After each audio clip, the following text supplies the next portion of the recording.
Hello student, आप सबका Unacademy के ऑनलाइन लर्निंग प्लेटफॉर्म पर स्वागत है। अनअकैडमी इंडिया की सबसे बड़ी ऑनलाइन लर्निंग प्लेटफॉर्म है। Crack UPSC CSC GS with India largest learning platform. यदि आप सब्सक्रिप्शन को परचेज करते हो या मुझसे जुड़ते हो तो आपको daily live classes, structure courses, live testing quiz और अनलिमिटेड एक्सेस की सुविधा प्राप्त होगी आपके लिए, जो आपके लिए एक बेहतरीन अवसर साबित होगा। अब ध्यान दो इस बात को, लेकिन यह सुविधा आपको तभी मिलेगी जब आप अनअकैडमी के लर्निंग ऐप को आप डाउनलोड करेंगे। तो लर्निंग ऐप को डाउनलोड करना आपके लिए बहुत जरूरी है। मैं अपनी बात करूं, मेरा नाम यशवंत कुमार सिंह है और पिछले 20 वर्षों से मैं यूपीएससी के लिए पढ़ा रहा हूं। मेरे पढ़ाए हुए लगभग 100 से अधिक बच्चों का आईएएस में सिलेक्शन हो चुका है। स्टेट पीसीएस में 500 प्लस बच्चों का सिलेक्शन हो चुका है। प्रेजेंट टाइम में मैं निश्चय आईएएस एकेडमी का डायरेक्टर हूं।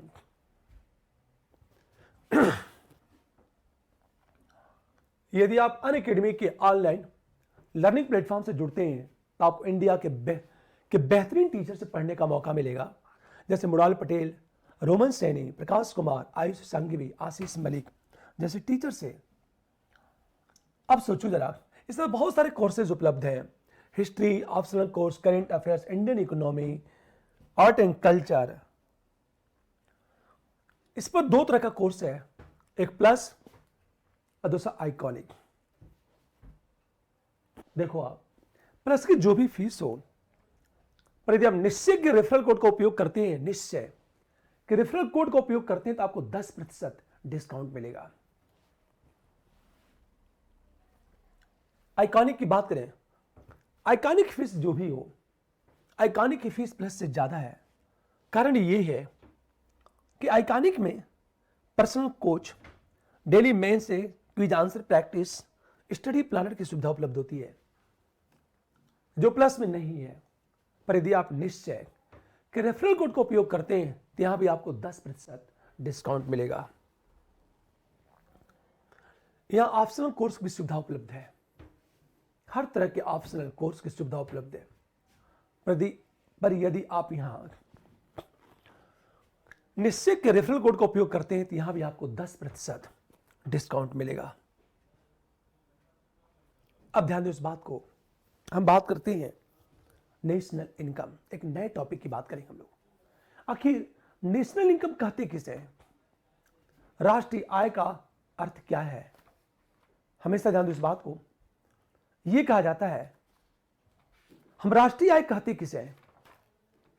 क्या राष्ट्रीय आय में वृद्धि किस देश की इकोनॉमिक ग्रोथ का परिचायक हो सकता है? देखो, आप हम बात करें नेशनल इनकम, राष्ट्रीय आय।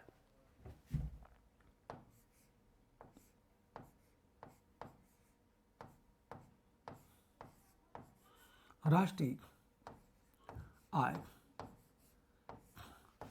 नेशनल इनकम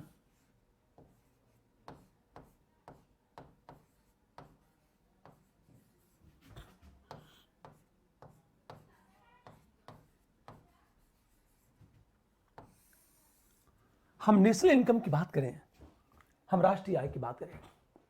राष्ट्रीय आय का अर्थ क्या होता है, कहते किसे है? ध्यान देना, राष्ट्रीय आय का समान अर्थ होता है एक निश्चित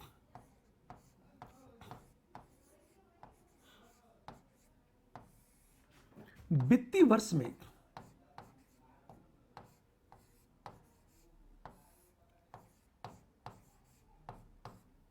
में उत्पादित,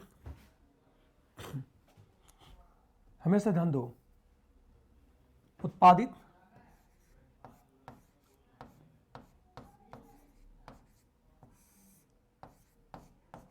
वस्तु एवं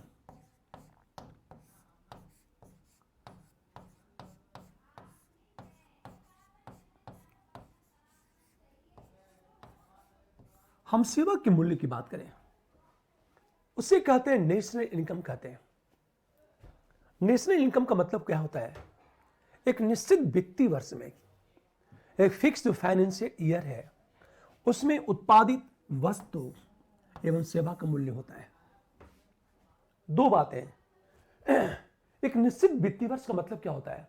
जैसे देखा होगा बजट में एक निश्चित वित्तीय वर्ष होता है। मान लिया जाए 1 अप्रैल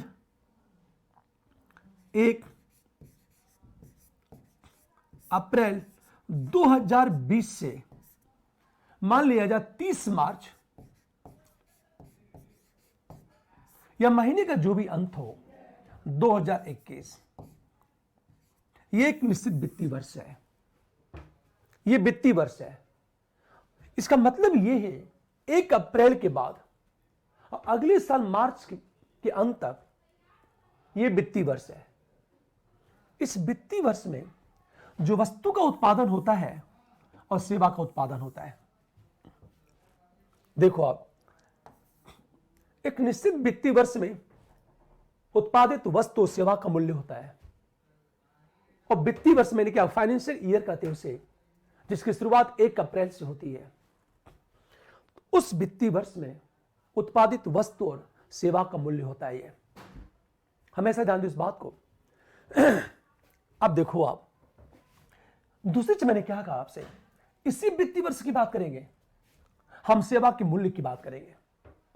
इसका मतलब यह है आप सर्विस देते हो, अब बदले में यदि कोई वस्तु मिलती है तो हम उसे नेशनल इनकम में इंक्लूड करेंगे। सेवा, क्योंकि सेवा का मूल्य ही है। और निश्चित वित्तीय वर्ष की बात करें, फॉर एग्जाम्पल मैं आपको पढ़ा रहा हूं, आप मुझे ट्यूशन फीस देते हो तो वह नेशनल इनकम में इंक्लूड होगा। लेकिन आप मुझे गिफ्ट देते हो, एक उपहार देते हो, बिना किसी प्रकार की सेवा दिए आप मुझे कुछ भी देते हो तो नेशनल इनकम ऐड नहीं होगा हमेशा, क्योंकि सेवा का मूल्य शब्द है। फॉर एग्जाम्पल, जैसे मान लिया जाए आपके घर मेहमान आते हैं और मेहमान ने यह कहा कि तुम मेरे सर की मालिश करो, मैं 10 रुपया दूंगा। आपका रेट फिक्स है, सर की मालिश करने पर 10 रुपया मिलेगा, तो आपने सेवा दी, अब बदले में आपको 10 रुपया मिला, वह नेशनल इनकम इंक्लूड होगा। लेकिन जब मेहमान आते हैं घर पे और जब वापस दोबारा जाते हैं, तब बचपन में याद करो, याद उम्मीद करते थे जाते जाते 1 रुपया तो देकर ही जाएंगे, और उस 1 रुपया की वैल्यू होती थी हम सबके लिए। तो एक तरह से मेहमान क्या हुआ, गिफ्ट देता था।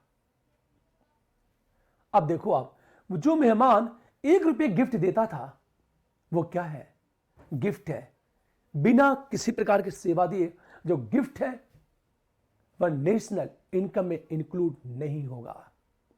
इसका मतलब यह है कि सेवाओं का मूल्य नेशनल इनकम में इंक्लूड होगा, पर बिना किसी प्रकार की सेवा दिए यदि मुझे कुछ भी मिलता है तो वह नेशनल इनकम में इंक्लूड नहीं होगा, हमेशा कुछ भी। फॉर एग्जाम्पल, अब देखो आप, एक निश्चित वित्तीय वर्ष में उत्पादित वस्तु सेवा का मूल्य होता है यार।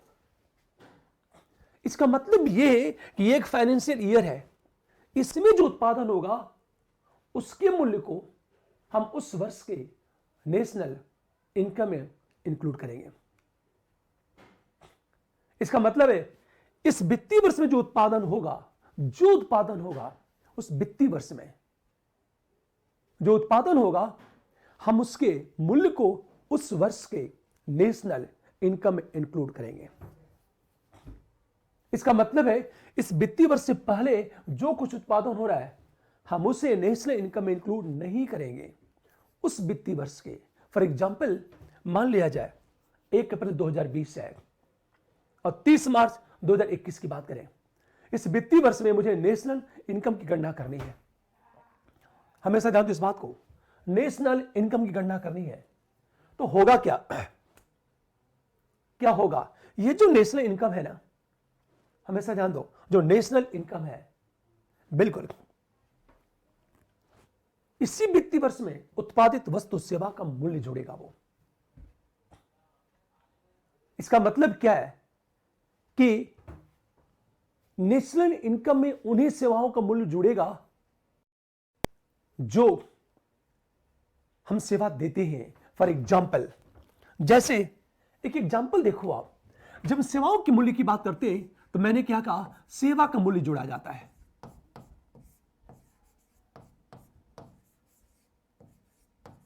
सेवा का मूल्य जोड़ा जाता है,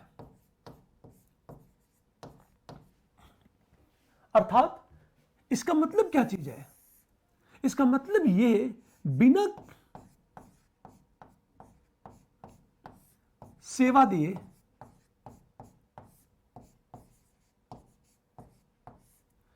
सेवा दिए पैसे की प्राप्ति होती है।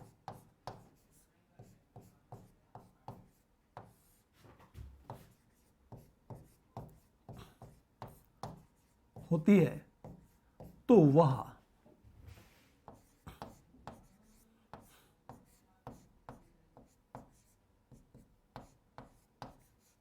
राष्ट्रीय आय में नहीं जुड़ेगा।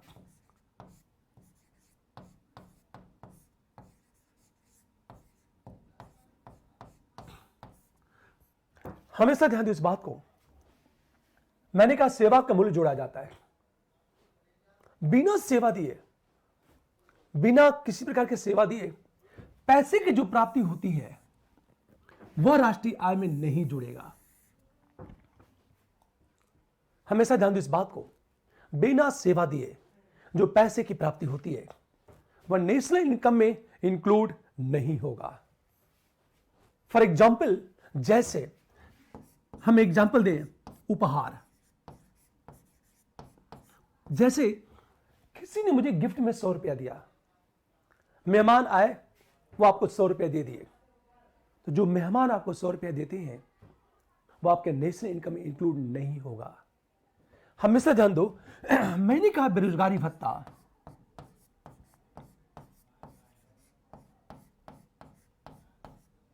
ये जो बेरोजगारी भत्ता है आपके नेशनल इनकम में इंक्लूड नहीं होगा। ये जो पेंशन मिलती है, पेंशन, ये जो सामाजिक सहायता कार्यक्रम है,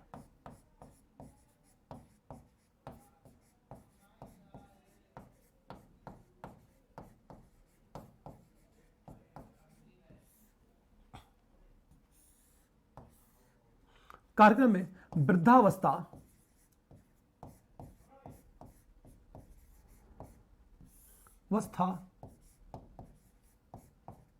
पेंशन योजना, हमने ये कहा छात्रवृत्ति। हमेशा ध्यान दो इस बात को, क्योंकि नेशनल यहां से यूपीएससी जब प्रश्न पूछता है ना, तो परिभाषा नहीं पूछेगा, विकल्प दे देगा, ये पूछेगा इसमें से क्या नेशनल इनकम में इंक्लूड होगा। आपसे प्रश्न ये पूछेगा, तो सेवा का मूल्य जोड़ा जाता है। और सेवा का मतलब, हमेशा ध्यान दो, इसका मतलब है बिना सेवा दिए पैसे की प्राप्ति होती है तो नेशनल इनकम इंक्लूड नहीं होगा। जैसे किसी ने उपहार की बात की, उपहार हमारे नेशनल इनकम में इंक्लूड नहीं होगा। उपहार कौन देता अलग चीज है, या तो मेहमान दे या तो कोई और दे। दूसरी चीज, हम बेरोजगारी भत्ता की बात करें, हर देश की सरकार अपने बेरोजगारों को जो बेरोजगारी भत्ता देती है वह भी आपके नेशनल इनकम में इंक्लूड नहीं होगा हमेशा। तो बेरोजगारी भत्ता आपके नेशनल इनकम में इंक्लूड नहीं होगा। तीसरी चीज, ये जो पेंशन मिलती है, ये पेंशन फ्री में मिलती है। हम किसी तरह की सेवा नहीं देते, हम किसी तरह की सेवा नहीं देते, फिर भी मुझे पेंशन मिलती है। तो ये जो पेंशन है ये फ्री की पेंशन है, बिना किसी प्रकार की सेवा दिए हम सबको पेंशन मिलती है। तो ये कभी भी आपके नेशनल इनकम में इंक्लूड नहीं होगा। ये जो सामाजिक सहायता कार्यक्रम है, सोशल हेल्प जो प्रोग्राम चल रहा है, जैसे प्रसूति अवस्था में गवर्नमेंट कुछ पैसे देती है, वह कभी भी नेशनल इनकम में इंक्लूड नहीं होगा। कारण क्या है कि नेशनल इनकम में वो चीज इंक्लूड होगी जो सेवा के बदले प्राप्त होती है। सोचो जरा कि जो सामाजिक सहायता कार्यक्रम चलता है यह कभी भी नेशनल इनकम में इंक्लूड नहीं होगा। प्रश्न, जो वृद्धावस्था पेंशन योजना चलती है, वृद्धावस्था जो पेंशन योजना चलती है, यह भी आपके नेशनल इनकम में इंक्लूड नहीं होगा। हमेशा ध्यान दो इस बात को। तो नेशनल इनकम में क्या इंक्लूड होगा? यह सब कुछ हमारे नेशनल इनकम में इंक्लूड नहीं होगा, क्योंकि यह चीज मुझे क्या मिलती है? फ्री में मिलती है। हमेशा ध्यान दो इस बात को।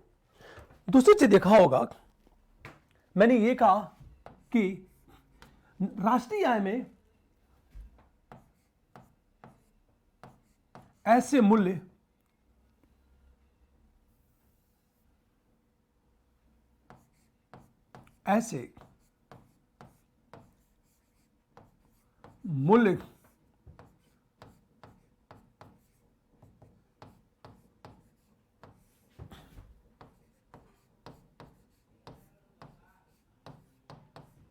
राष्ट्रीय आय में शामिल नहीं होगा।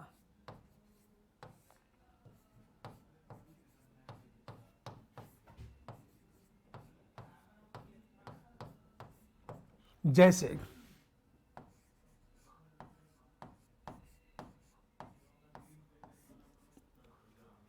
अथवा कौन से मूल्य जो नेशनल इनकम इंक्लूड नहीं होंगे? क्या रीजन है? जैसे एक एग्जांपल दो आपसे, क्या नहीं जुड़ेगा? देखो, पहली चीज जैसे मैंने कहा, दहेज के रूप में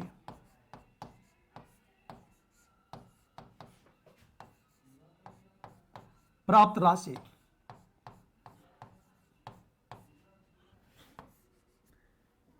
यह हमारे नेशनल इनकम में कभी भी इंक्लूड नहीं होगा। भिक्षावृत्ति,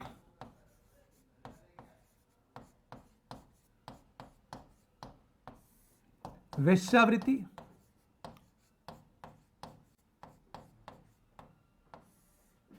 से प्राप्त राशि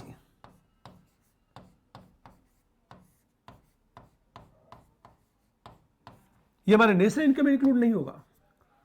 दहेज के रूप में प्राप्त राशि, भिक्षावृत्ति, वेश्यावृत्ति से प्राप्त राशि यह हमारे नेशनल इनकम में इंक्लूड नहीं होगा। यह बात हमेशा ध्यान दो इस बात को। हम तीसरी चीज बात करें कि हमारे नेशनल इनकम में क्या इंक्लूड होगा और क्या इंक्लूड नहीं होगा। ध्यान दो इस बात को, यह कभी भी मेरी नेशनल इनकम में इंक्लूड नहीं होगा।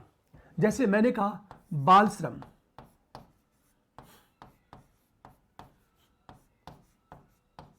से प्राप्त राशि।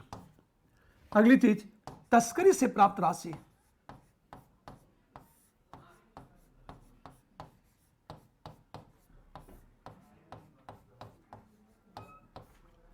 हमेशा ध्यान दो इस बात को।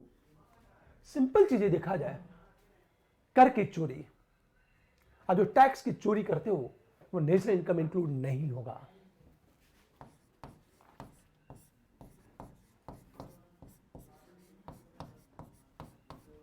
गैर कानूनी तरीके से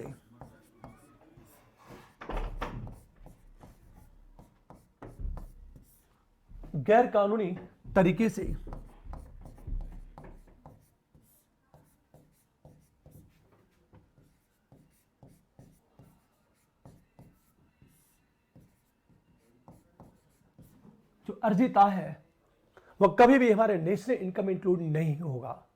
अब एक चीज सोचो, जैसे नेशनल इनकम का मतलब क्या होता है? एक निश्चित वित्तीय वर्ष में उत्पादित वस्तु और सेवा का मूल्य जोड़ा जाता है। एक निश्चित वित्तीय वर्ष में उत्पादित वस्तु और सेवा का जो मूल्य है वह हमारे नेशनल इनकम में इंक्लूड होगा। अब ध्यान दो इस बात को। तो प्रश्न ये उठता है कि क्या क्या नहीं जुड़ेगा। जब सेवाओं के मूल्य की बात की गई तो मैंने पहले क्या कहा उपहार नहीं जुड़ेगा। बेरोजगारी भत्ता, वृद्धावस्था पेंशन योजना, आपका पेंशन, सामाजिक सहायता जो कार्यक्रम है उससे जो राशि प्राप्त होती है वह नेशनल इनकम इंक्लूड नहीं होगा। देखो, दहेज के रूप में प्राप्त राशि ये इलीगल है। गवर्नमेंट जिसे भी इलीगल बनाएगी, फॉर एग्जाम्पल मान लीजिए गवर्नमेंट ने यह कहा कि ट्यूशन पढ़ाना इलीगल है, कोचिंग चलाना इलीगल है, तो क्या होगा? इलीगल तरीके से प्राप्त जो राशि है वह कभी भी आपके नेशनल इनकम में इंक्लूड नहीं होगा हमेशा। नंबर 2, ये जो भिक्षावृत्ति है या जो वेश्यावृत्ति है से प्राप्त राशि ये कभी भी आपके नेशनल इनकम इंक्लूड नहीं होगा। जो भिक्षावृत्ति है या वेश्यावृत्ति है, भिक्षावृत्ति या वेश्यावृत्ति से प्राप्त जो राशि है वह कभी भी नेशनल इनकम में इंक्लूड नहीं होगा। क्यों? क्योंकि इलीगल है यार। मान लिया जाए गवर्नमेंट ने वेश्यावृत्ति को लीगल बना दिया, यदि भिक्षावृत्ति लीगल हो जाएगी तो वह नेशनल इनकम इंक्लूड हो जाएगा, अन्यथा वह कभी भी नेशनल इनकम इंक्लूड नहीं होगा। हमेशा ध्यान दो, मैंने कहा भिक्षावृत्ति और वेश्यावृत्ति, बाल श्रम, ये जो बाल श्रम है इससे प्राप्त राशि भी नेशनल इनकम इंक्लूड नहीं होगी। क्यों नहीं होगी? कि ये जो बाल श्रम है ना ये इलीगल है। मान लिया जाए कोई अपना अंग बेचता है, ब्लड बेचता है, तो ब्लड बेचना इलीगल है। ब्लड डोनेट करना लीगल है, अंग को डोनेट करना लीगल है, अंग का व्यापार करना इलीगल है। हमेशा ध्यान दो इस बात को। तस्करी से प्राप्त राशि, आप ड्रग्स बेचते हो, जो तस्करी से प्राप्त राशि है वह भी कभी भी नेशनल इनकम इंक्लूड नहीं होगी। क्यों नहीं होगी? अंत जगह गैर कानूनी तरीके से अर्जित आय, यह भी आपके नेशनल इनकम इंक्लूड नहीं होगी। क्यों? क्योंकि इलीगल जो भी काम होगा उससे जो राजस्व की प्राप्ति होगी, फॉर एग्जाम्पल मैंने क्या कहा, बिना सेवा दिए यदि किसी वस्तु की प्राप्ति होती है तो वह नेशनल इनकम इंक्लूड नहीं होगा। फॉर एग्जाम्पल मैंने क्या कहा आपसे, मैं आपको ट्यूशन पढ़ाता हूं, आप मुझे फीस देते हो, तो लीगल है, वो नेशनल इनकम इंक्लूड होगा। पर मान लीजिए कि आप बचपन में याद रखो, आप मेहमान आपको 10 रुपए देते थे तो गिफ्ट हो गया, आपके जन्मदिन पर कोई गिफ्ट दे रहा है, गिफ्ट वो गिफ्ट है, वह नेशनल इनकम में इंक्लूड नहीं होगा। एक बात हमेशा ध्यान दो इस बात को। अब एक प्रश्न देखो, आप मैंने ये कहा कि मान लिया जाए सेवा का मूल्य जुड़ेगा, पर कुछ ऐसी सेवाएं हैं जिनका मूल्य हमारे नेशनल इनकम इंक्लूड नहीं होता है। अब जैसे हम ये कहें,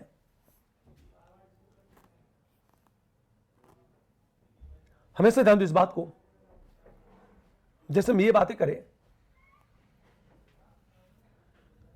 ध्यान देना इस बात को, जैसे देखो आप,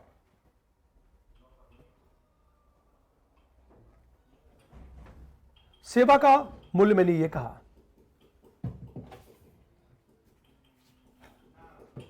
ये क्या क्या जुड़ेगा आपके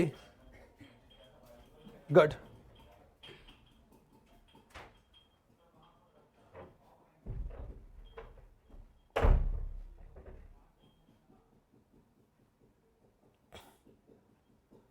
अब ध्यान देने इस बात को।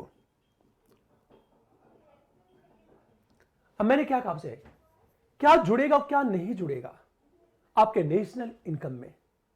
जैसे मैंने ये कहा, मान लिया जाए एक महिला अपने बच्चे की सेवा करती है,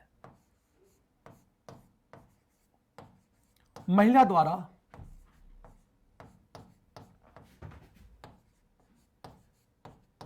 अपने घर में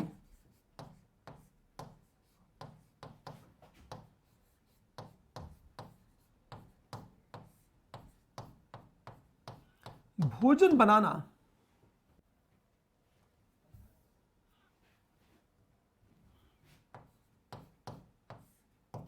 यह राष्ट्रीय आय में नहीं जुड़ेगा।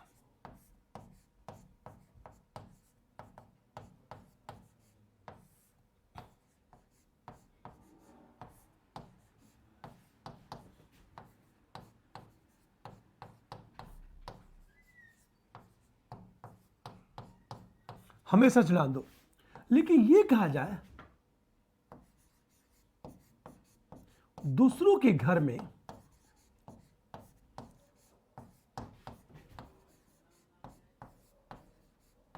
भोजन बनाने पर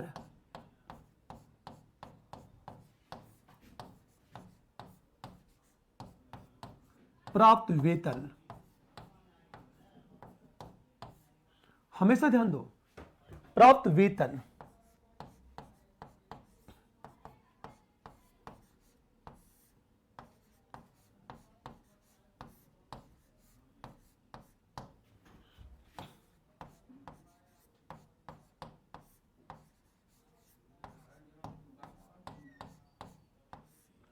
हमेशा ध्यान दो इस बात को। मैंने क्या कहा? दूसरों के घर में भोजन बनाने पर प्राप्त वेतन नेशनल इनकम ऐड होगा। फॉर एग्जाम्पल, मान लिया जाए हर घर की महिला अपने घर में भोजन बनाती है, अपने बच्चे को परवरिश करती है, तो कभी भी नेशनल इनकम इंक्लूड नहीं होगा। पर वही महिला दूसरों के घर जाके भोजन बनाती है, अब बदले में वेतन लेती है, तो वह नेशनल इनकम इंक्लूड होगा। ये बात हमेशा ध्यान दो इस बात को। मान लिया जाए मैं अपने घर के बागीचे में काम करता हूं, तो नेशनल इनकम इंक्लूड नहीं होगा। पर मैं यदि दूसरों के घर में जाकर के उनके बागीचे में काम करके 1000 रुपये महीना कमाता हूं, तो नेशनल इनकम इंक्लूड होगा। मान लिया जाए मैं अपने बच्चों को पढ़ाता हूं, तो नेशनल इनकम इंक्लूड नहीं होगा। पर यदि मैं दूसरों के बच्चे को पढ़ाता हूं और बदले में ट्यूशन फीस लेता हूं, तो नेशनल इनकम इंक्लूड होगा। हमेशा ध्यान दो इस बात को। एक डॉक्टर अपने बच्चों की देखरेख करता है, तो नेशनल इनकम इंक्लूड नहीं होगा, क्योंकि एक तरह की सेवा है, फ्री सेवा है वो। हमेशा ध्यान दो। लेकिन यदि वही डॉक्टर दूसरे पेशेंट को देखता है और बदले में फीस लेता है, तो वह नेशनल इनकम में इंक्लूड होगा। हम सेवाओं की बात करें, सोचो आप, ये देखो मैंने क्या कहा। जैसे यदि मैं अपने बच्चे के साथ खेलता हूं, रो रहा हूं, उसे चुप करा रहा हूं, तो वह नेशनल इनकम इंक्लूड नहीं होगा। पर यदि मैं क्रैच में चला गया, क्रैच में बच्चे रहते हैं, उसकी एक फीस होती है मंथली 8000 या 10,000। क्रैच की बात करें, वहां मैंने बच्चे को रख दिया और क्रैच वाले बच्चे की परवरिश कर रहे हैं, तो वह नेशनल इनकम इंक्लूड हो जाएगा। तो क्या जुड़ेगा और क्या नहीं जुड़ेगा नेशनल इनकम में, यह ध्यान देना है इस बात को। हमेशा ध्यान दो, यह चीज जुड़ेगी और यह चीज नहीं जुड़ेगी आपके नेशनल इनकम में। यह बात हमेशा ध्यान देना इस बात को। जैसे एक चीज ध्यान दो इस बात को, अब मंदिर में फ्री सेवा देते हो, मंदिर में जो पुजारी है वो भी सेवा देता है। मंदिर में पुजारी को, आप सफाई को नेशनल इनकम इंक्लूड नहीं किया जाता है, क्योंकि फ्री में देता हुआ। पर यदि पुजारी को वेतन मिलने लगे, तो नेशनल इनकम इंक्लूड होगा। इसका मतलब ये मंदिर के पुजारी मंदिर की पुजारी, मस्जिद के मौलवी,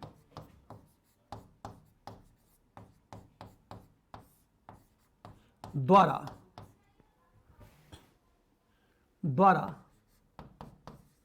मंदिर या मस्जिद में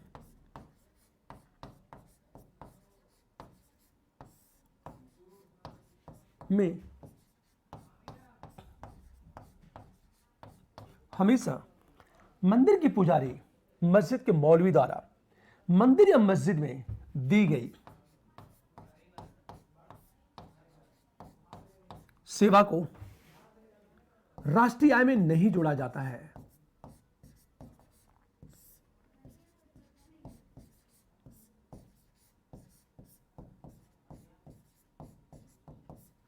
नहीं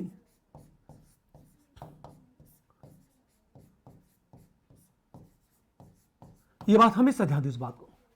मैंने क्या कहा, एक मंदिर का पुजारी है, वो फ्री में सेवा दे रहा है। मस्जिद का मौलवी है, मस्जिद में सेवा दे रहा है, वो नेशनल इनकम इंक्लूड नहीं होगा। पर यदि पुजारी को वेतन मिलने लगे, फॉर एग्जाम्पल सेना के लिए भी एक मंदिर, मस्जिद, चर्च होता है, उसमें पुजारियों की नियुक्ति होती है, उसमें यदि वेतन मिलने लगे तो नेशनल इनकम इंक्लूड होगा। जैसे काशी विश्वनाथ मंदिर की बात करें, मान लिया जाए उसके जितने पुजारी हैं, यदि उनको वेतन मिलने लगे तो वह नेशनल इनकम इंक्लूड होगा। हमेशा ध्यान दो, आप अपने घर में किसी को बुलाते हो पूजा करवाने के लिए, अब बदले में देते हो तो दो बात याद रखना, हम दक्षिणा देते हैं, हम सेवा की कीमत नहीं देते। तो ये जो दक्षिणा है, दक्षिणा ये एक प्रकार का उपहार है, ये नेशनल इनकम इंक्लूड नहीं होगा। आप जो दान देते हो ना मंदिरों में, जो दान में डालते हो, दान देते हो, दान पेटी में जो पैसे डालते हो, वह नेशनल इनकम इंक्लूड नहीं होगा। पर यदि पूजा करने वाले कराने वाला व्यक्ति ये कहे कि मैं 1 घंटे का 1000 रुपया लूंगा, तो अपनी सेवा की कीमत ले रहा हो। यदि सेवा की कीमत ले रहा है तो वह नेशनल इनकम इंक्लूड होगा। तो क्या नेशनल इनकम इंक्लूड होगा, क्या नहीं, यह हमेशा ध्यान देना इस बात को। यह चीज आपके नेशनल इनकम इंक्लूड होगी और यह चीज नहीं जुड़ेगी। ये सेवा के हम मूल्य की बात करें। अब हमेशा ध्यान देना इस बात को, ये सारी चीजें नहीं जुड़ेगी, आपके नेशनल इनकम में इंक्लूड नहीं होगी। दूसरी चीज, एक बात हमेशा ध्यान दो इस बात को, जो शेयर ब्रोकर है ना, वो भी अपनी कीमत वसूलता है। बाल कटिंग नाई भी अपनी कीमत वसूलता है, वो सेवा देता है, बदले में कुछ लेता है, वह नेशनल इनकम इंक्लूड होगा। हमेशा ध्यान दो इस बात को। तो क्या जुड़ेगा और क्या नहीं जुड़ेगा, यह ध्यान देना है आपको कि यह चीज जुड़ेगी और यह चीज नहीं जुड़ेगी आपके नेशनल इनकम में। अब हम बात करें, हमेशा ध्यान दो इस बात को, क्या जुड़ेगा और क्या नहीं जुड़ेगा। देखो आप, फिर एक प्रश्न उठा कि मान लिया जाए हम नेशनल इनकम को जो काउंट करते हैं तो कैसे करते हैं। पूरी बात ध्यान देना इस बात को। मान लिया जाए कि आपने क्या किया, 400 रुपया कमाया। जैसे मान लेता हूं मैं आपको ट्यूशन पढ़ा रहा हूं, आपने मुझे 400 रुपया ट्यूशन दिया। मैं क्या किया, इस 400 रुपये में से मैंने 200 रुपया ऑटो को दे दिया, ऑटो वाले को दे दिया मैंने। ऑटो वाले ने क्या किया कि 200 रुपया डॉक्टर को दे दिया, क्योंकि बीमार पड़ा और डॉक्टर ने फीस मांग ली। ध्यान देना, मैं आपको ट्यूशन पढ़ा रहा हूं, आप मुझे 400 रुपया देते हो। अब क्या होगा, मैं क्या किया, ऑटो वाले को फोन किया, ऑटो वाला आया और मैंने किराए के रूप में उसको 200 रुपया दे दिया। पर ये 200 रुपया लिया, इसके बच्चे की तबीयत खराब है, ये डॉक्टर के पास गया और डॉक्टर को 200 रुपया दे दिया इसने। डॉक्टर ने क्या किया, ये 200 रुपया सीधे वकील को दे दिया। वकील ने क्या किया, यही गया और उसके बच्चे को ट्यूशन पढ़ाने टीचर है, तो इसने क्या किया, ट्यूशन फीस दे दी। ट्यूशन फीस इसने 200 रुपया दे दिया। देखो है 400 रुपया, ये कैसे एक हाथ से दूसरे हाथ में जा रहा है और कैसे नेशनल इनकम को ग्रो कर रहा है। ये ध्यान देना इस बात को। समझो आप मैंने आपको ट्यूशन पढ़ाई, आपने मुझे 400 रुपया दे दिया। मैंने क्या किया, इसमें से 200 रुपया ऑटो वाले को दे दिया।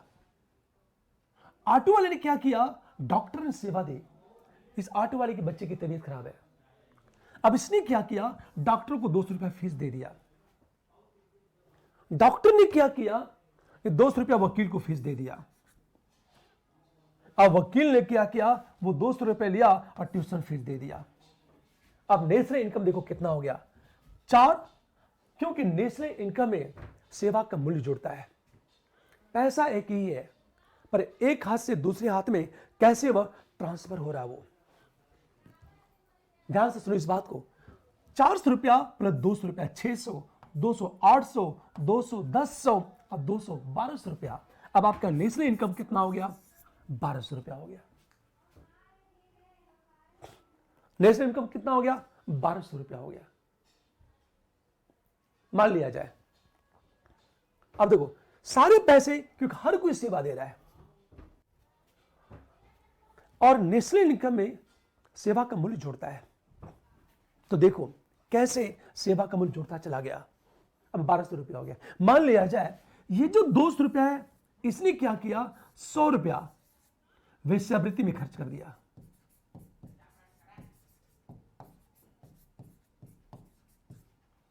इसने क्या किया 100 रुपया मंदिर में दान कर दिया। मान लो इसने क्या किया 100 रुपया मंदिर में दान कर दिया, तो मैंने क्या कहा वेश्यावृत्ति इलीगल है, यह नेशनल इनकम इंक्लूड नहीं होगा। आप मंदिर मस्जिद में जो डोनेट करते हो वो नेशनल इनकम में इंक्लूड नहीं होगा, क्योंकि नेशनल इनकम में सेवा का मूल्य जुड़ता है। सेवा का मूल्य जुड़ता है। सोचो आप, ये आपने सेवा तो दी ही नहीं, वेश्यावृत्ति इलीगल है। अब मंदिर में जो डोनेट करते हो ना वो डोनेशन है, वो सेवा नहीं है। इसलिए ये दोनों क्या होगा आपके नेशनल इनकम में इंक्लूड नहीं होगा हमेशा। लेकिन ये मंदिर का पुजारी इसने क्या किया, यहां से 100 रुपया निकाला मंदिर का पुजारी, इसने क्या कर दिया 100 रुपया ट्यूशन फीस दे दिया इसने। तो बेशक अब ये नेशनल इनकम इंक्लूड हो जाएगा। लगता है मेरी बात समझ में आ गई होगी। क्या नेशनल इनकम इंक्लूड होगा, क्या नहीं, ये बात हमेशा ध्यान दो इस बात को। किस तरह की सेवाएं नेशनल इनकम इंक्लूड होगी, किस तरह की सेवाएं नहीं, एक बात हमेशा ध्यान दो। ये है हमारा नेशनल। पहली चीज सेवा की बात की गई, किस तरह की सेवाएं जुड़ेगी, किस तरह की सेवा नहीं जुड़ेगी। अब हम बात करते हैं, देखो अब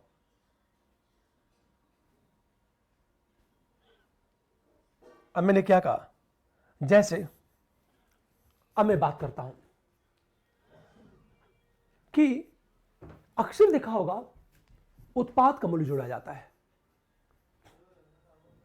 अब देखो मैं कहना चाहता हूं वित्तीय वर्ष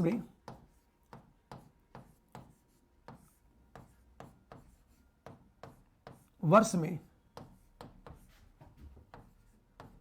उत्पादित उत्पाद का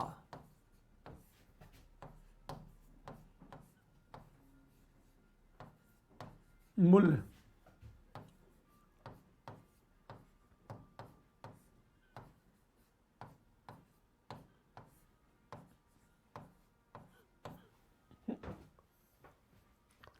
हमेशा ध्यान दो, ये जो वित्तीय वर्ष है ना, इस वित्तीय वर्ष में उत्पादित उत्पाद का मूल्य जोड़ा जाता है राष्ट्रीय आय में, उस वित्तीय वर्ष में। और ये जो उत्पाद है ना, उत्पादित अंतिम उत्पाद की बात करें हम लोग, ये जो अंतिम उत्पाद है ये आपके नेशनल इनकम इंक्लूड होगा। फाइनल प्रोडक्ट है ये आपके नेशनल इनकम इंक्लूड होगा। इसका मतलब क्या चीज है, इसका अर्थ ये है, अर्थात मध्यवर्ती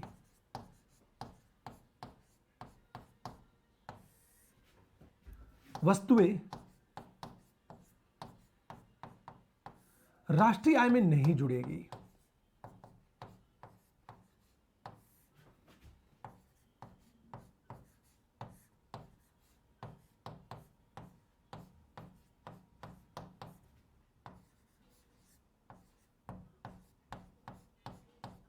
हमेशा ये जो मेडिएटर है ना, जो मध्यवर्ती वस्तु है, वह आपके राष्ट्रीय आय में नहीं जुड़ेगी।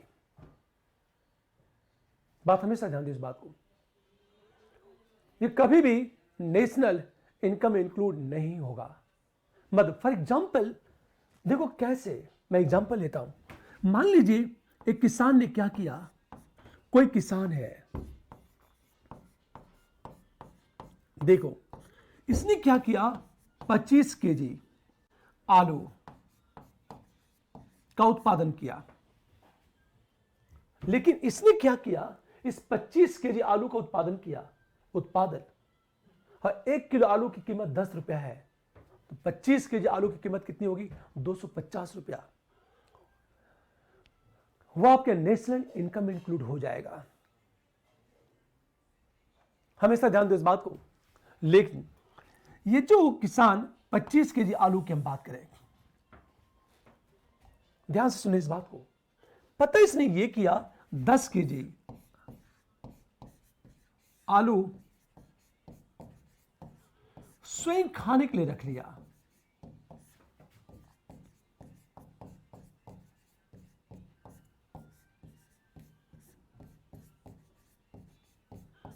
हमेशा उसे 10 केजी आलू स्वयं के लिए रख लिया, तो यह नेशनल इनकम में जुड़ेगा या जुड़ेगा नेशनल इनकम में? हमेशा ध्यान दो, उसे 25 केजी आलू में से क्या 10 केजी आलू स्वयं के लिए रख लिया, तो यह नेशनल इनकम में जुड़ जाएगा। लेकिन इसने क्या किया, 15 केजी आलू बेच दिया। इस 15 केजी आलू से क्या हुआ, सब्जी बना। और ये सब्जी, ये सब्जी है कस्टमर को परोसी जा रही है। तो जो 15 केजी आलू से सब्जी बना, अब 15 केजी आलू मध्यवर्ती हो गया। ये मध्यवर्ती हो गया क्योंकि सब्जी में इंक्लूड है। जैसे 1 केजी आलू की कीमत मान लिया जाए 10 रुपए पर केजी है, तो 15 केजी आलू की कीमत होगी 150 रुपया। वही सब्जी क्या होगा, होटल वाला उसे सब्जी को बेचेगा 300 रुपए में बेचेगा। तो आलू की कीमत उसमें इन्वॉल्व है। तो ये आपका फाइनल प्रोडक्ट है।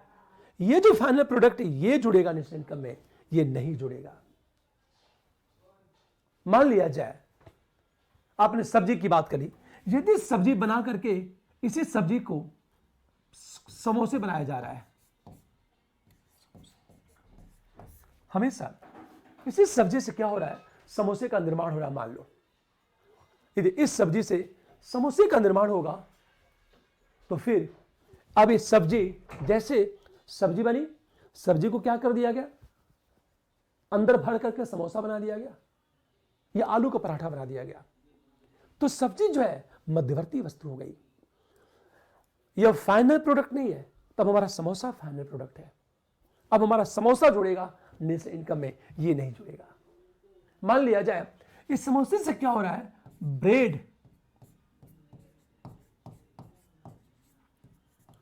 रोल बन गया।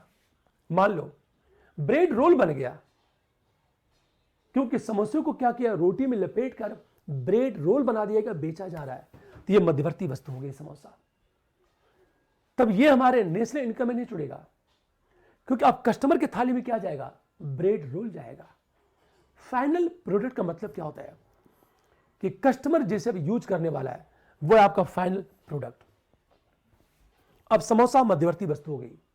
अब ब्रेड रोल आपके नेशनल इनकम में इंक्लूड होगा, ये ब्रेड रोल।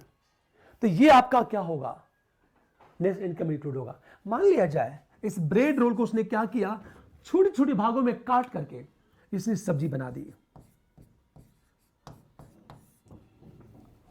उस ब्रेड रोल को क्या किया, छोटे छोटे टुकड़ों में काटा और सब्जी बना दिया। तो फिर ये मध्यवर्ती वस्तु हो गई। अब ये सब्जी हमारे नेशनल इनकम में इंक्लूड होगी। मान लिया जाए सब्जी को कस्टमर को परोसे जाने के बजाय होटल वाला क्या कर रहा है, इस सब्जी से इसने क्या किया, मान लिया जाए वो पुलाव बना दिया। पुलाव, इस सब्जी में चावल डाला और पुलाव बना दिया। तब ये सब्जी हमारी मध्यवर्ती वस्तु हो गई। अब ये हमारे नेशनल इनकम में नहीं जुड़ेगी, बल्कि अब पुलाव जुड़ेगा, हमारे नेशनल इनकम में जुड़ेगा। इसका अर्थ क्या है, जो मध्यवर्ती वस्तु है वह कभी भी नेशनल इनकम में इंक्लूड नहीं होती है। हम जब भी नेशनल इनकम को काउंट,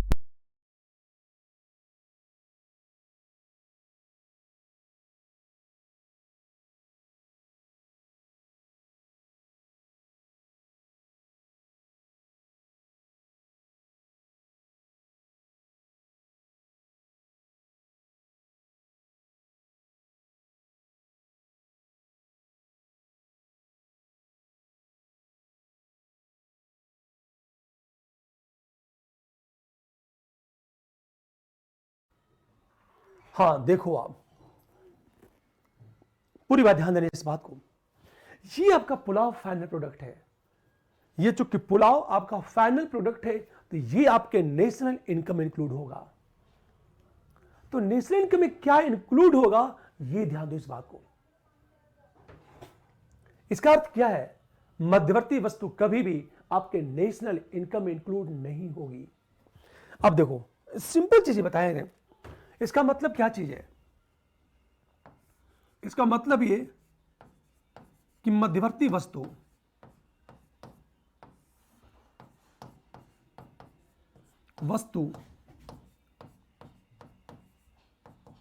राष्ट्रीय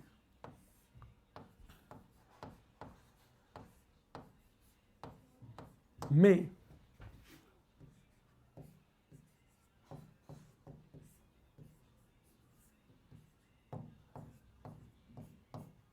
नहीं जुड़ेगा। ये जो मध्यवर्ती वस्तु है ये कभी भी आपके नेशनल इनकम में नहीं जुड़ेगा, ये ध्यान देना है इस बात को।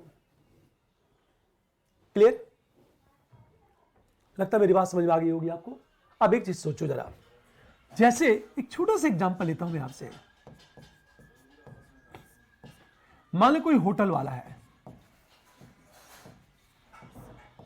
ये क्या करता है, बिजली का बिल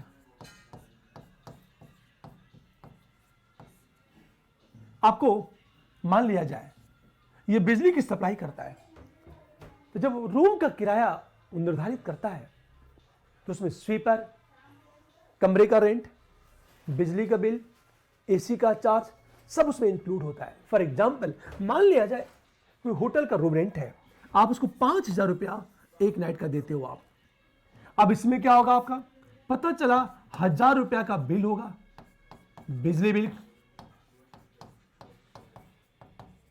हो सकता है इसमें 500 रुपया स्वीपर का हो सकता है 500 रुपया पानी का इंक्लूड आपका पानी इंक्लूड हो सकता है ये देखा जाए 500 रुपया नाश्ते का हो, हमेशा 2500 और 250 रुपया रूम रेंट हो। अब सोचो, तो जब रूम रेंट होटल में जब जाते हो और जो रूम रेंट देते हो उसमें बिजली बिल, स्वीपर, पानी का बिल, नाश्ते का बिल और हमें क्या रूम रेंट सब उसमें इंक्लूड होता है। इसका मतलब क्या चीज है कि होटल में जो रूम रेंट है उसमें जो पानी की सप्लाई होती है आपके कमरे में वो इसमें इंक्लूड है। तो ये मध्यवर्ती वस्तु हो गई, ये सब के सब मध्यवर्ती वस्तु हो गया, तो वो आपके नेशनल इनकम इंक्लूड नहीं होगा। इसका अर्थ सिंपल चीज है, मध्यवर्ती वस्तु कभी भी आपके नेशनल इनकम में इंक्लूड नहीं होगा। जब भी जुड़ेगा नेशनल इनकम की बात करें, हमेशा फाइनल प्रोडक्ट ही आपके नेशनल इनकम में इंक्लूड होता है। अब देखो आप,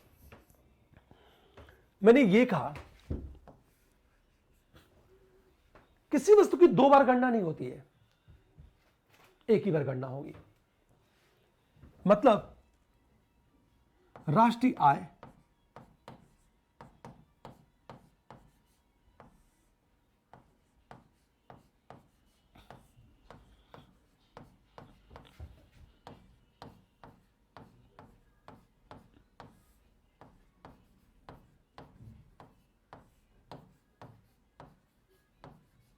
राष्ट्रीय आय की गणना करते समय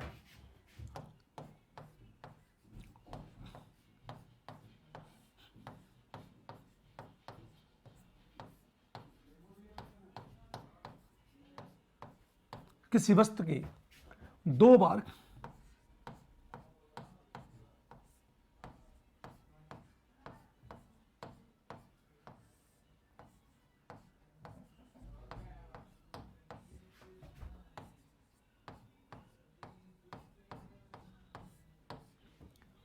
हमेशा ध्यान दो, दो बार गणना कभी नहीं होती है, एक ही बार गणना हो जाती है। जैसे मैंने कहा, आखिर हम मध्यवर्ती वस्तु को बाहर क्यों करते हैं? क्योंकि मध्यवर्ती वस्तु, फॉर एग्जाम्पल, कि मध्यवर्ती वस्तु को यदि इंक्लूड कर दिया तो किसी वस्तु की दो बार गणना हो जाएगी। फॉर एग्जाम्पल, मान लिया जाए कि आप आलू है, इस आलू से सब्जी बन रही है, सब्जी से समोसा बन रहा है। समोसा, यदि आपने इसकी कीमत को नेशनल इनकम में इंक्लूड किया तो ऑलरेडी ये और ये समोसे में इंक्लूड है। इधर इसको भी गणना करोगे, इसकी भी, इससे भी जोड़ेंगे, इससे भी जोड़ोगे, किसी वस्तु की दो से अधिक बार गणना हो जाएगी। जबकि नेशनल इनकम की गणना करते समय किसी वस्तु को एक से अधिक बार नहीं जोड़ा जाएगा। हमेशा ध्यान दो, एक ही बार जोड़ेंगे हम, एक से अधिक बार नहीं जोड़ेंगे। ये बात हमेशा ध्यान दो, इस बात को। इसका मतलब क्या चीज है? दो बार गणना नहीं होगी। हम दूसरी चीज बात करें, जैसे देखो आप चीजें, पुरानी वस्तुओं की खरीद बिक्री को नेशनल इनकम में नहीं जोड़ा जाता। पुरानी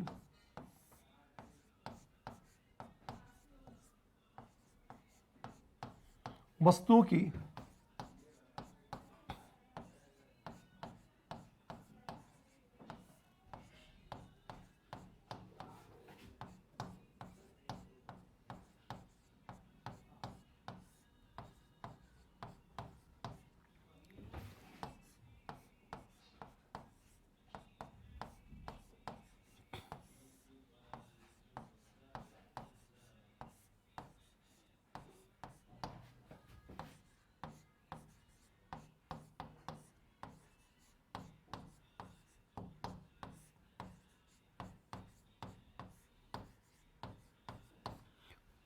ये बात हमेशा ध्यान दें, इस बात को।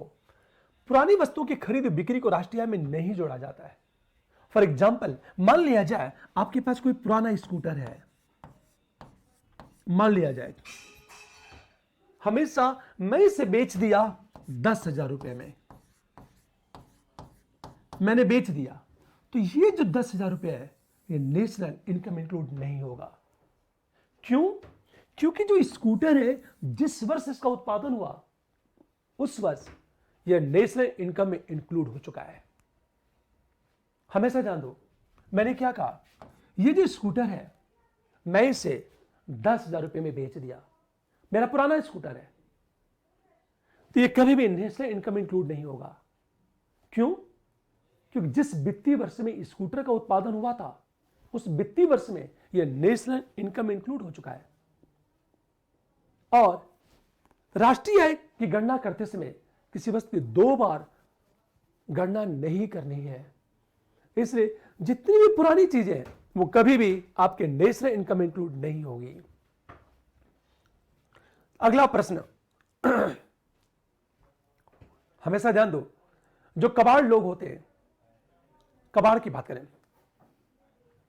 जितने कबाड़ लोग होते हैं, कबाड़ी का काम करते हैं, क्या कबाड़ी का काम नेशनल इनकम में इंक्लूड होगा कि नहीं होगा? याद रखना, कबाड़ी का काम कभी भी आपके राष्ट्रीय आय में नहीं जुड़ेगा। क्यों नहीं जुड़ेगा? कबाड़ी का काम आपके राष्ट्रीय आय में क्यों नहीं जुड़ेगा? क्योंकि ऑलरेडी वो पहले जुड़ चुका है। आपने देखा होगा, पार्ट्स होता है उसको क्रश किया जाता है, अब वो भी आपके नेशनल इनकम में इंक्लूड नहीं होगा क्योंकि ऑलरेडी पहले वो जुड़ चुका है वो आपके नेशनल इनकम में। इसलिए पुरानी वस्तुओं को कभी भी नेशनल इनकम में इंक्लूड नहीं किया जाता है। लगता है मेरी बात समझ में आ गई होगी। अब देखो आप, अगला प्रश्न, मान लीजिए दाह संस्कार होता है, तो दाह संस्कार कराने वाला एक कीमत लेता आपसे, तो वो सेवा देता है, वो आपके नेशनल इनकम में इंक्लूड होगा। ये बात हमेशा ध्यान देना इस बात को। अब देखो आप, एक प्रश्न उठा कि जैसे छोटे एग्जाम्पल ले दो, प्रश्न ये उठा, क्या शेयरों की खरीद बिक्री राष्ट्रीय आय में जुड़ेगी कि नहीं जुड़ेगी? तो कहा जाता है शेयर की खरीद बिक्री भी आपके राष्ट्रीय आय में नहीं जुड़ेगी। देखो आप, शेयर की खरीद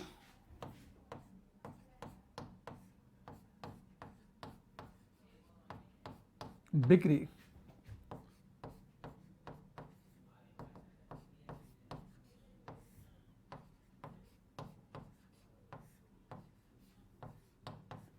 राष्ट्रीय आय में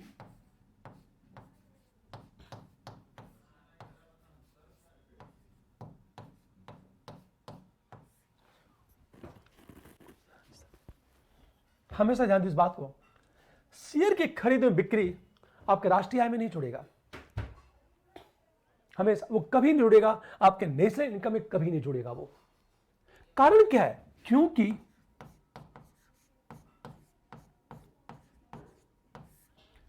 हमेशा शेयरों की खरीद और बिक्री से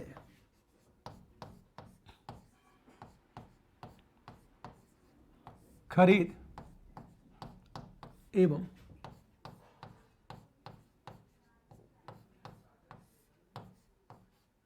हमेशा ध्यान दो, जो शेयरों की खरीद है ना, ये बिक्री से उत्पादन में वृद्धि नहीं होती है।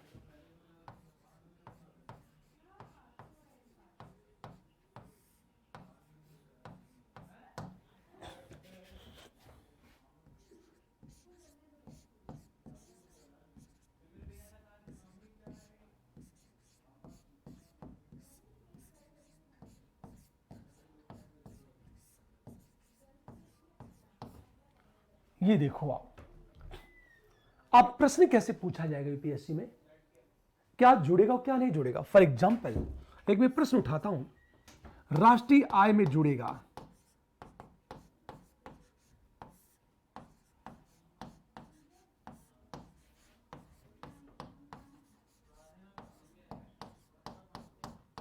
जुड़ेगा फर्स्ट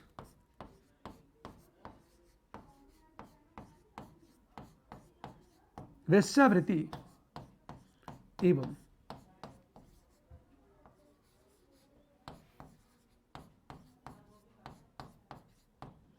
भिक्षावृत्ति से प्राप्त आय।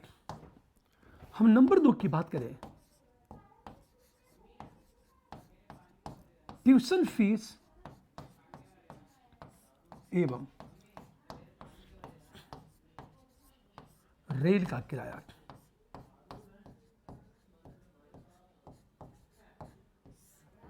हम नंबर 3 की बात करें, क्या जुड़ेगा। हमेशा ध्यान दो इस बात को,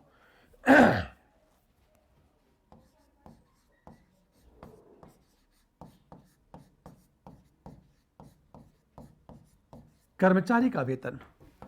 नंबर 4 वृद्धावस्था पेंशन। पूरी बात, नेशनल इनकम में क्या जुड़ेगा? वेश्यावृत्ति एवं भिक्षावृत्ति से प्राप्त आय। नंबर 2 ट्यूशन फीस रेल का किराया। नंबर 3 कर्मचारी का वेतन। नंबर 4 वृद्धावस्था पेंशन। क्या जुड़ेगा? हमेशा ध्यान दो, ये नहीं जुड़ेगा क्योंकि ये इलीगल है। ट्यूशन फीस रेल का किराया जुड़ेगा, कर्मचारी का वेतन जुड़ेगा, लेकिन वृद्धावस्था पेंशन योजना ये नहीं जुड़ेगा क्योंकि फ्री में मिलता है यार। और जब कोई चीज मुफ्त में मिलती है तो कभी भी नेशनल इनकम में नहीं जुड़ेगी वो। जैसे एक अलग क्वेश्चन लेता हूं मैं कि निम्न में से सत्य है, राष्ट्रीय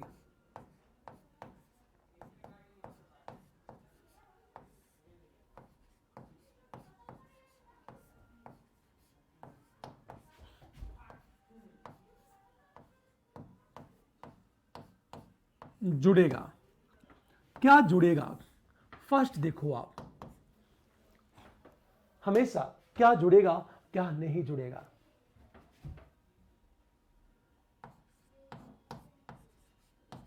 टीचर द्वारा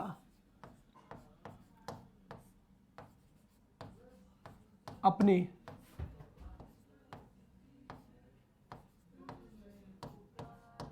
बच्चों को ट्यूशन पढ़ाना।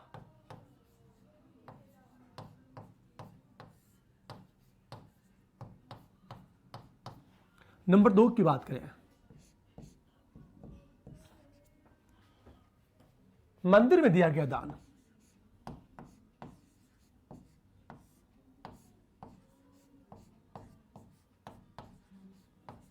मस्जिद में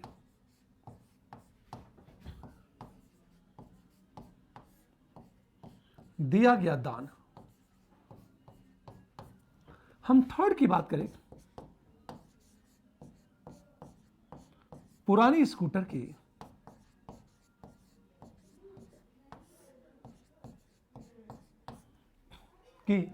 खरीद एवं बिक्री।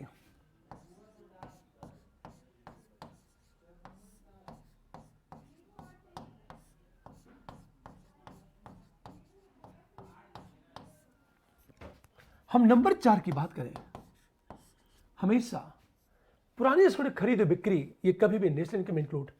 अगली चीज देखो आप,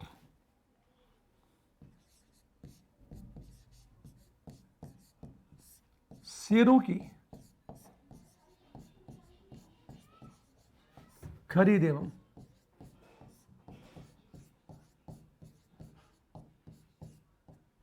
बिक्री। नंबर 5 की हम बात करें, जैसे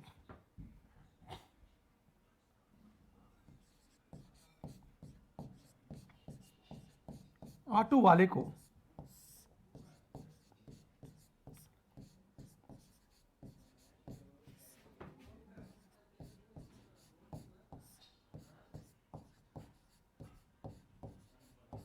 दिया गया किराया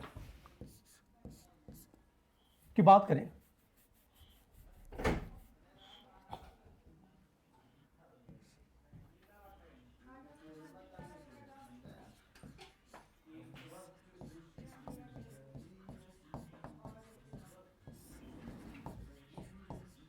एक्टर को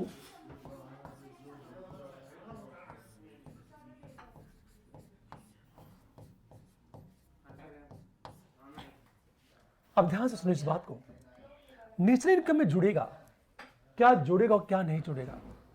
फर्स्ट, टीचर द्वारा अपने बच्चों को ट्यूशन पढ़ाना। ये जो टीचर अपने बच्चों को जो ट्यूशन पढ़ाता है ना, वह कभी भी आपके नेशनल इनकम में नहीं जुड़ेगा। इसका मतलब क्या चीज है, क्या जुड़ेगा या नहीं जुड़ेगा। टीचर अपने बच्चे को जो ट्यूशन पढ़ाता है वह कभी भी आपके नेशनल इनकम में इंक्लूड नहीं होगा।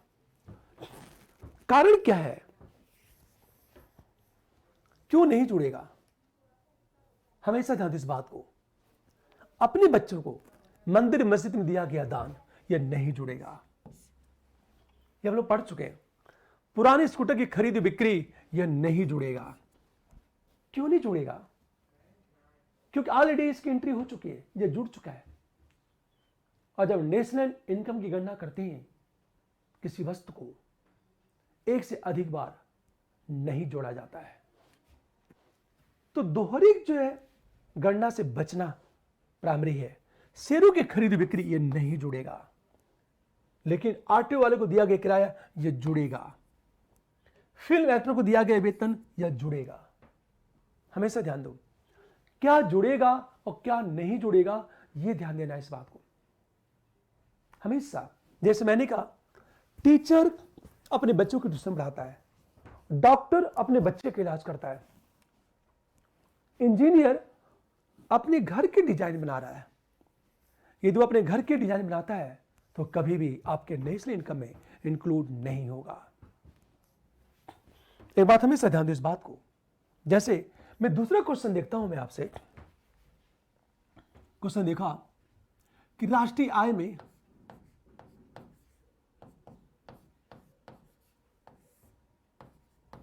राष्ट्रीय आय का अर्थ है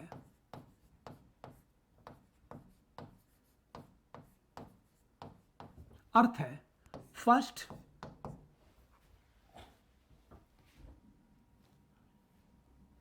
हमेशा ध्यान दीजिए इस बात को,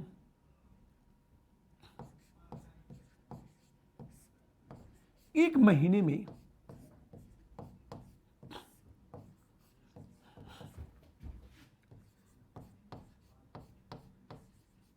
उत्पादित उत्पाद की कीमत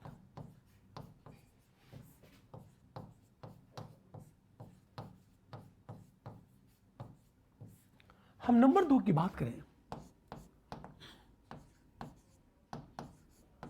कंपनी द्वारा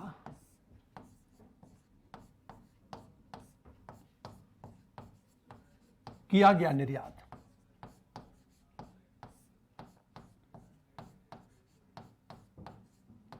जो एक्सपोर्ट करते हैं। हम नंबर 3 की बात करें, हमेशा कंपनी द्वारा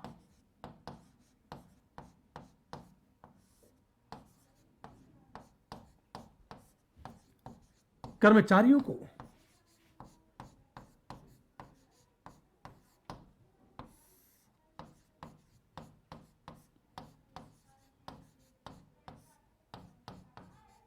दिया गया वेतन। और अंत की बात करें हम लोग,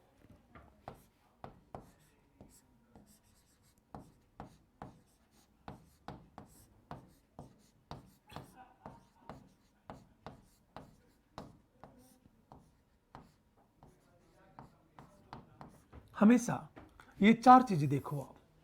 राष्ट्रीय आय का अर्थ है, ये पीसीएस में क्वेश्चन पूछा जाएगा। कई बार इस तरह के प्रश्न यूपीएससी में भी पूछ दिए जाते हैं। हमेशा ध्यान इस बात को, जैसे मैंने क्या कहा आपसे, राष्ट्रीय आय का अर्थ है एक महीने में उत्पादित उत्पाद की कीमत। हमेशा एक महीने में उत्पादित उत्पाद की कीमत। नंबर 2, कंपनी द्वारा किया गया निर्यात। नंबर 3, कंपनी द्वारा कर्मचारियों को दिया गया वेतन। नंबर 4, इनमें से कोई नहीं। हमारा आंसर होगा इनमें से कोई नहीं। कारण क्या है कि जब हम नेशनल इनकम की गणना करते हैं तो उसकी परिभाषा क्या है, एक निश्चित वित्तीय वर्ष में, एक निश्चित वित्तीय वर्ष में उत्पादित वस्तु और सेवा का मूल्य होता है हमेशा। तो एक निश्चित वित्तीय वर्ष में उत्पादित वस्तु जो सेवा का मूल्य होता है, हम उसे कहते हैं नेशनल इनकम। ये ध्यान देने इस बात को, इनमें से कोई नहीं, ये हमारा आंसर चलेगा। Point clear? अब देखो आप, ये आंसर कई बार क्या होगा, यूपीएससी थोड़ा सा प्रश्नों को ट्विस्ट कर देता। वो हमेशा ध्यान दो, थोड़ा सा प्रश्नों को ट्विस्ट कर देता है यूपीएससी। ये बात ध्यान देना कि क्या जुड़ेगा और क्या नहीं जुड़ेगा। हमेशा जैसे जिस सीमाओं का विस्तार होगा, राष्ट्रीय आय बढ़ती चली जाएगी। जैसे छोटे से एग्जांपल लेता हूं मैं आपसे, मान लिया जाए निम्न में से सत्य है, निम्न में से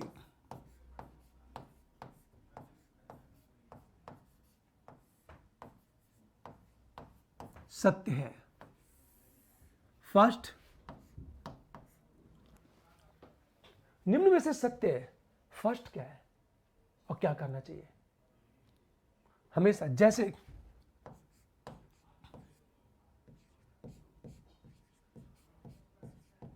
सेवाओं के विस्तार से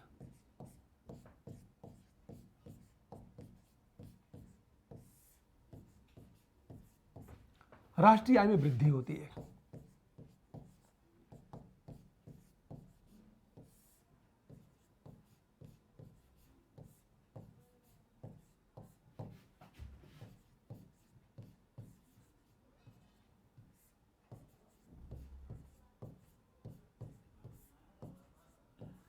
हमेशा यह कहा जाता है सेवाओं के विस्तार से नेशनल इनकम में वृद्धि होती है। हम दूसरी चीज बात करें, जैसे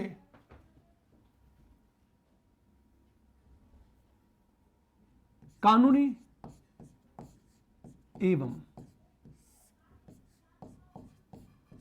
गैर कानूनी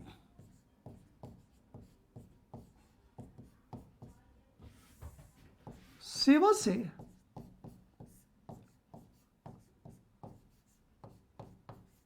प्राप्त आय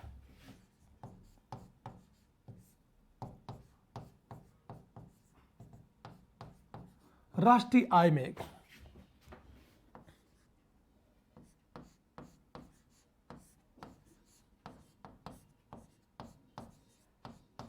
नहीं जुड़ती है।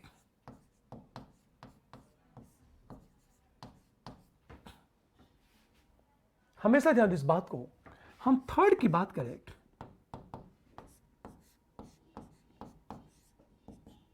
राष्ट्रीय आय एक गतिशील अवधारणा है।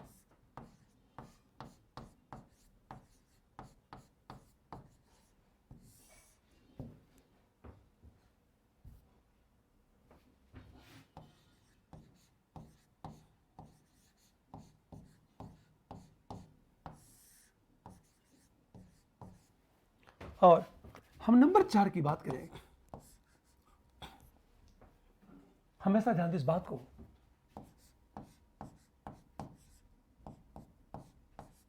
राष्ट्रीय आय में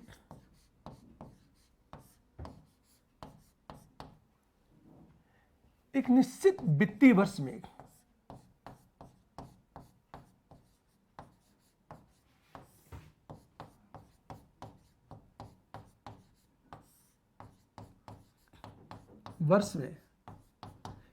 बेची गई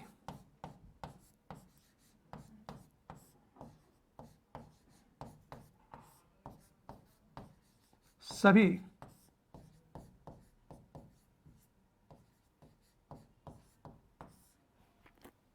राष्ट्रीय आय में एक निश्चित वित्तीय वर्ष में बेची गई सभी वस्तुओं का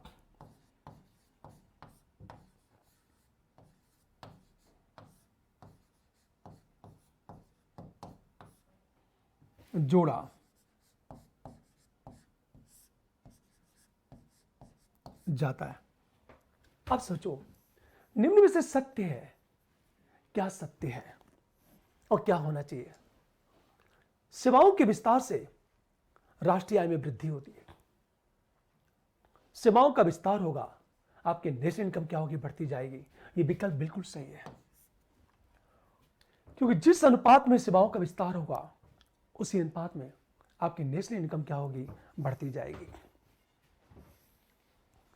दूसरी तरफ कानूनी एवं गैर कानूनी सेवा से प्राप्त आय राष्ट्रीय आय में नहीं जुड़ती है। कानूनी एवं गैर कानूनी सेवा से प्राप्त आय नेशनल इनकम में नहीं जुड़ती है।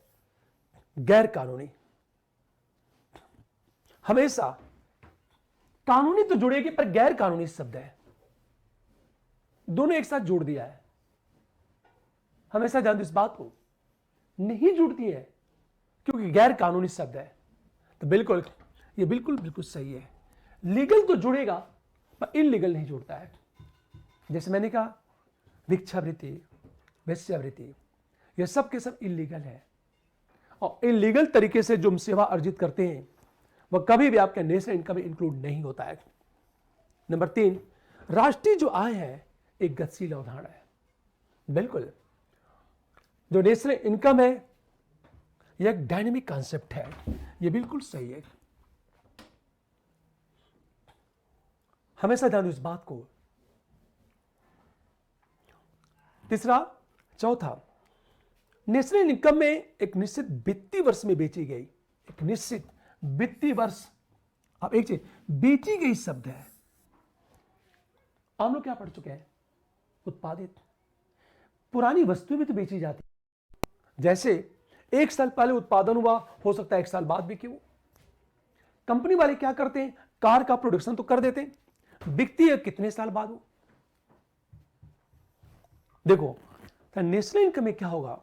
एक निश्चित वित्तीय वर्ष में बेची गई सभी वस्तुओं का मूल्य जोड़ा जाता है। बेची गई सभी वस्तुओं का मूल्य जोड़ा जाता है। सोचो आप, सभी नहीं, बेची गई नहीं, उत्पादित वस्तुओं का मूल्य जोड़ा जाता है। तो ये विकल्प हमारा क्या हो गया? गलत हो गया। इस पर आपने देखा होगा कि नेशनल इनकम में क्या जुड़ेगा और क्या नहीं जुड़ेगा। अब हम बात करते हैं, जब हम नेशनल इनकम की बात करते हैं तो हमेशा संबंधित दो धारणा है। जैसे राष्ट्रीय आय से संबंधित धारणा,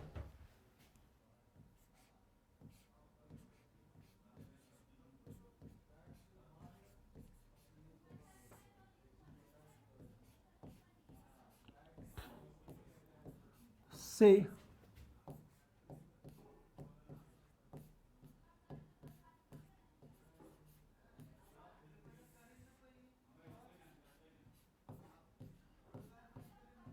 हम धारणा की बात करें, कौन सी धारणा है? देखो आप, दो धारणा है। एक घरेलू उत्पाद, हम डोमेस्टिक प्रोडक्ट कहते हैं इसे।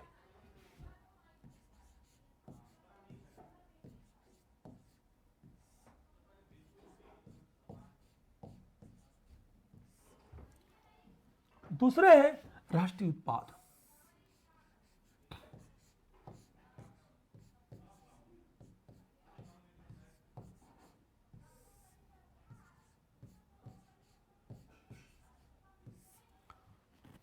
इसे कहते हैं डोमेस्टिक प्रोडक्ट।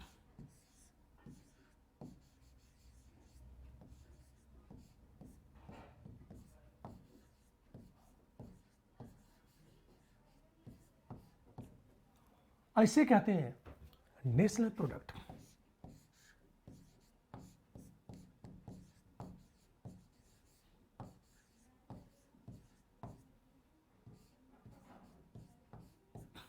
अब सोचो आप, डोमेस्टिक प्रोडक्ट और नेशनल प्रोडक्ट दो शब्द है। इसको कहते हैं हम डीपी, हम कहते हैं डीपी, इसको कहते हैं एनपी।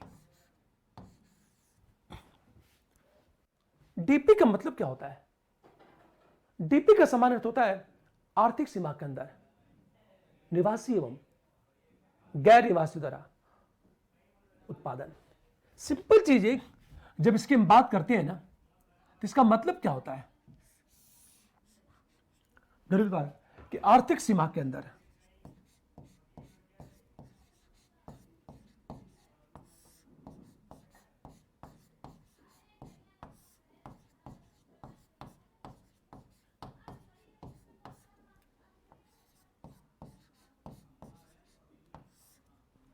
हमेशा कुल उत्पादन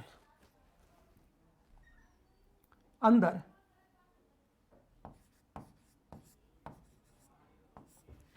कुल जो उत्पादन होगा हम उसे कहते हैं डोमेस्टिक प्रोडक्ट कहते हैं। मतलब आर्थिक सीमा के अंदर जो उत्पादन हो रहा है ना, हम उसे कहते हैं डोमेस्टिक प्रोडक्ट। और नेशनल प्रोडक्ट का मतलब क्या होता है?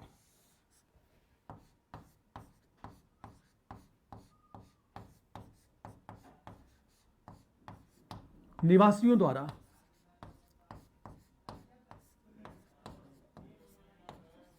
कुल उत्पादन।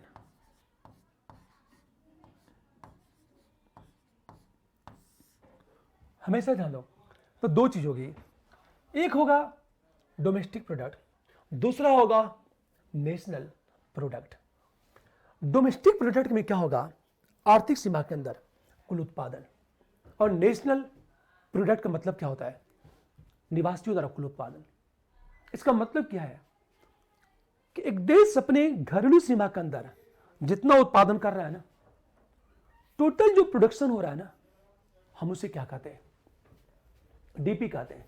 इसी डीपी को हम जोड़ देते हैं और कहते हैं जीडीपी। इसी को हम जोड़ देते हैं और कहते हैं जीएनपी। अब दो शब्द आ जाएगा, जैसे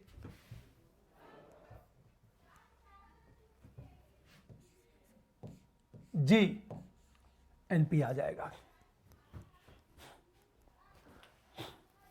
ये बात हमेशा ध्यान दो इस बात को। अब यहां से शुरू होगा जीडीपी, एनपी, जी जोड़ दो, ग्रॉस नेशनल प्रोडक्ट, और जीडीपी ग्रॉस डोमेस्टिक प्रोडक्ट। अब यहां से आएगा जीडीपी और जीएनपी की बातें की जाएगी।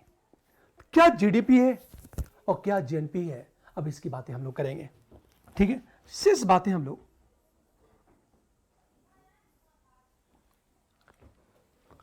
अगली क्लास में करेंगे। वीडियो को लाइक करो, शेयर करो और सब्सक्राइब करो। यदि आप निश्चय के रेफरल कोड का उपयोग करते हो ना, तो आपको 10% डिस्काउंट मिलेगा, ठीक है। Thank you. अगली क्लास में करते हैं, अगली क्लास में